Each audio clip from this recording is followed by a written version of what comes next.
नमस्कार, आप देख रहे हैं न्यूज एचआरए और मैं हूं आपके साथ कीर्ति सिंह। आइए रुक करते हैं दिन भर की उन 10 बड़ी खबरों पर जो आज सुर्खियों में बनी रहीं। भारत देश में हर साल कुछ ऐसे बेहद जरूरी दिन आते हैं जो बेहद ही खास होते हैं। जैसे बाल दिवस। ये दिन हर साल 14 नवंबर को मनाया जाता है और इसे बच्चों के लिए सबसे खास दिन माना जाता है। दरअसल 14 नवंबर को ही भारत के पहले प्रधानमंत्री पंडित जवाहरलाल नेहरू का जन्म दिवस होता है। बच्चे जवाहरलाल नेहरू को प्यार से चाचा नेहरू कहकर बुलाते थे। वहीं उनका भी बच्चों के प्रति काफी प्रेम था। चाचा नेहरू जितना भी जिए, उन्होंने बच्चों को काफी प्रेम किया और अब हर साल इस दिन को बाल दिवस के रूप में मनाया जाता है। इस दिन बच्चों को उनकी शिक्षा के बारे में जागरूक करने और उनके अधिकारों के प्रति उन्हें बताने के लिए ये दिन मनाया जाता है। स्वतंत्र भारत के बाद देश की बागडोर संभालने वाले पहले प्रधानमंत्री पंडित जवाहरलाल नेहरू की आज जयंती है। देश अपने पहले प्रधानमंत्री को याद कर रहा है। पीएम मोदी ने ट्वीट कर देश के पहले प्रधानमंत्री को ट्वीट कर श्रद्धांजलि दी है। पीएम मोदी ने ट्वीट में लिखा है कि देश के प्रथम प्रधानमंत्री पंडित जवाहरलाल नेहरू जी को उनकी जयंती पर मेरी विनम्र श्रद्धांजलि। पंडित जवाहरलाल नेहरू की जयंती पर कांग्रेस नेता सोनिया गांधी ने दिल्ली स्थित शांति वन पहुंचकर उनकी समाधि पर पुष्प अर्पित कर श्रद्धांजलि दी।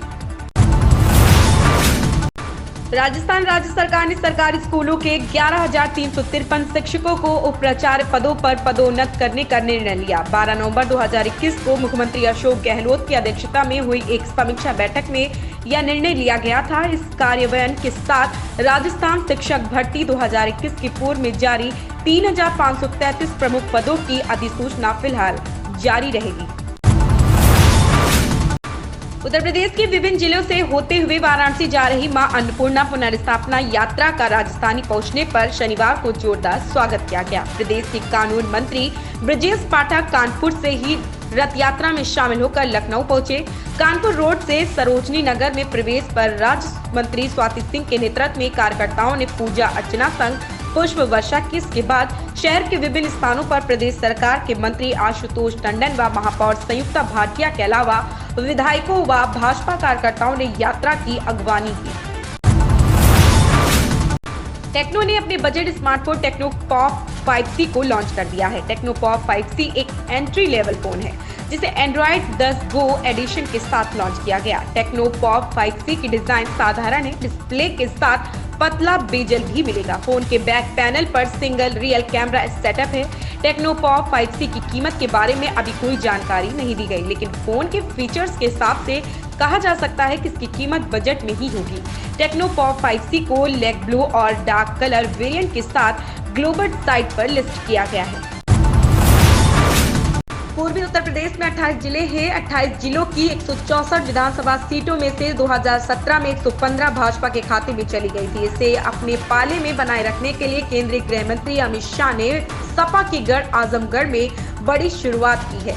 14 नवंबर को प्रधानमंत्री नरेंद्र मोदी और मुख्यमंत्री योगी आदित्यनाथ पूर्वांचल एक्सप्रेस वे का उद्घाटन करने वाले हैं। कुल मिलाकर तैयारी 115 सीटों की संख्या को बढ़ाने की है। जवाब में समाजवादी पार्टी के राष्ट्रीय अखिलेश यादव ने पूरा जोर लगा दिया है। उनके प्रमुख रणनीतिकार संजय लाठर विजय रथ यात्रा के बहाने पूर्वी उत्तर प्रदेश को लेकर खास प्लानिंग कर रहे हैं। हमारे पास जितने भी सरकारी और निजी दस्तावेज होते हैं उनमें से एक राशन कार्ड भी होता है। इसे राज्य सरकारें अपने अपने राज्य के लिए जारी करती है। हालांकि अब वन नेशन वन कार्ड की भी पहल धीरे धीरे आगे बढ़ रही है। राशन कार्ड काफी जरूरी दस्तावेज होता है। इसकी मदद से जहां एक तरफ गरीब तबके के लोग सरकार द्वारा दिए गए सस्ते और मुफ्त राशन का लाभ ले पाते हैं, वहीं दूसरी तरफ वे कई सरकारी योजनाओं का लाभ भी सरकारी राशन कार्ड के जरिए ही ले पाते हैं।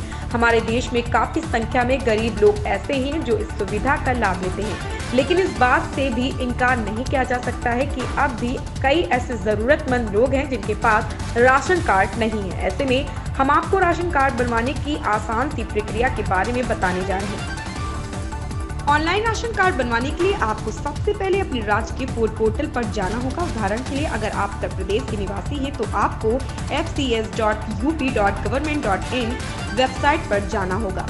यहाँ जाने के बाद आपको राशन कार्ड बनाने के लिए फॉर्म डाउनलोड करना होगा। इसके साथ आपको अपना आधार कार्ड, वोटर ID कार्ड, आवेदक की फोटो, बैंक खाते की जानकारी जैसे अन्य दस्तावेज देने होंगे। इसके साथ आपको 5 से 45 रुपए तक की फीस जमा करनी होगी। वहीं जब आपका फॉर्म सबमिट हो जाएगा तो इसे फील्ड वेरिफिकेशन के लिए भेजा जाता है और अगर वेरिफिकेशन की जांच सही पाई जाती है तो इसे 30 दिनों के अंदर आवेदक के नाम पर जारी कर दिया जाता है। महाराष्ट्र के गढ़चिरौली एनकाउंटर में पुलिस ने 50 लाख के इनामी नक्सली मिलिंद तेल तुंबड़े को मार गिराया। बताया जाता है कि मिलिंद तेल तुंबड़े भीमा कोरेगांव मामले में वांछित आरोपी था। दरअसल शनिवार को मुंबई से करीब 900 किलोमीटर दूर पूर्वी महाराष्ट्र के गढ़चिरौली जिले में पुलिस के साथ मुठभेड़ में कम से कम 26 नक्सली मारे गए।